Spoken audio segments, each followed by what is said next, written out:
our enemies, whether it's Pakistan or North Korea or China or Russia, their whole premise is that we're such a sophisticated society. We'll threaten you, we'll do all this because you are so wealthy and so sophisticated and so humane, and you won't lose any, and you're not crazy like we are.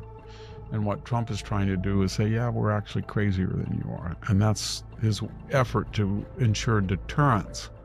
And that's why he's trying to beef up strategic deterrent. There's also a story that Gordon Chang, an article that he wrote, suggesting that they are very worried that if we go into a secondary boycott, because China is buying Russian oil and we don't export food to China, they can't survive. They may be the world's greatest food producer, but they're also the greatest food importer for their 1.4 billion people. So they are doing two things, he says, Gordon. They're stockpiling food, and they are sending exotic diseases through their agents into the United States. Two researchers in Michigan were caught with vira that could infect cropland, and then they had an anonymous mail campaign to various people sending seeds in the mail that as if they were, I don't know, just innocuous seeds, and they were invasive species that had the ability to kill crops, either through weeds, take them over, or somehow hybridization that would destroy that. And then they're, of course, buying land near farmland. They're buying farmland and other land near military bases. This all accelerated under Biden.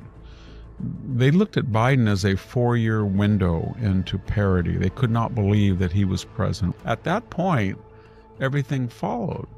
We had the Chinese balloon that came in. We had the open siding of China with Russia. We had China supplying a lot of arms to Iran. And their whole attitude was that the United States is in decline and we're going to just take advantage of this president because we might not ever get anybody like him again. And they might not. So I think Trump's strategy now is to do what Henry Kissinger said, that China shall not be a closer friend to Russia than it is to us, and Russia won't be closer to China than it is to us. Triangulation, and break up that alliance. And the alliance is based on the tensions between China, a potential alliance with either one of them to break them up. Russia's got it's got the largest landmass of any country, but it only has 144 million people. China has a landmass about the size of our country, but it's got 1.4 billion. So it's over 4 times the size of the United States population.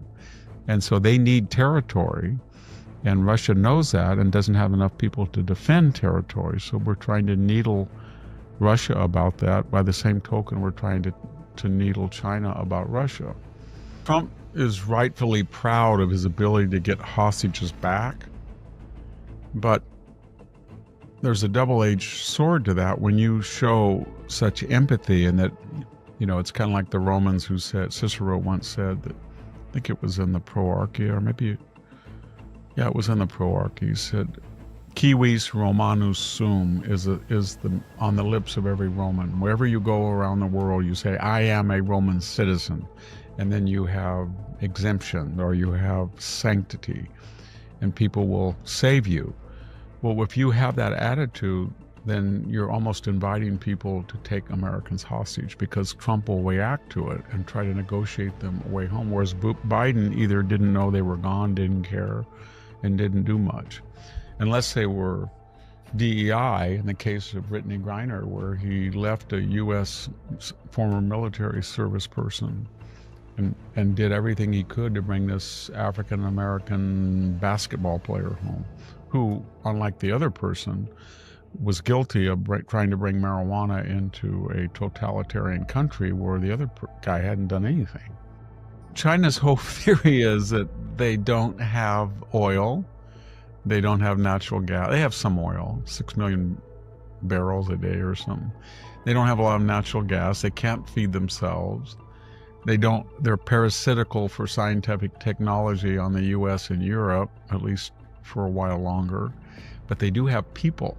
So their attitude is, we got all these people, let's use them. So let's send 300,000 students to the United States and make everyone a potential spy. By law, they have to report back when they come home what they found, what they saw, what they know about the United States.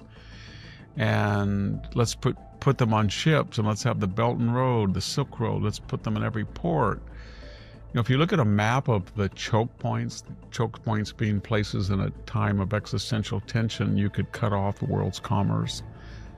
Gibraltar, in and out, Suez, Panama Canal, the Bosphorus, areas in the South China Sea.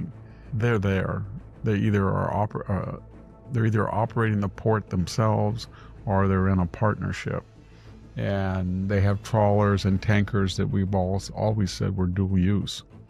It's just a way of using their population in a time of crisis. All of a sudden, China's are everywhere. And I don't think that our intelligentsia understands that. I think partly because China's given so much money, I think $500 million in the last 2 years to universities here. They flooded the zone with 300,000 students. They've brilliantly tapped into the yellow peril racism of the 19th century and said the Americans are racist. They've used DEI to say they were, part of the DEI exploited minority in American history. They do all of that, and the result is to create a landscape in which they're not treated the way they should be treated. Well, it's China. We were an ally of them in World War II. Mao was an aberration, whatever. But if we were empirical, we would say this is an existential threat to us. They hate our guts. They want to destroy us. And we have to be very careful with them because they're insidious. If you enjoyed today's video, don't forget to give it a thumbs up and share your thoughts in the comments below. Make sure to subscribe and click the notification bell so you never miss out on our latest content.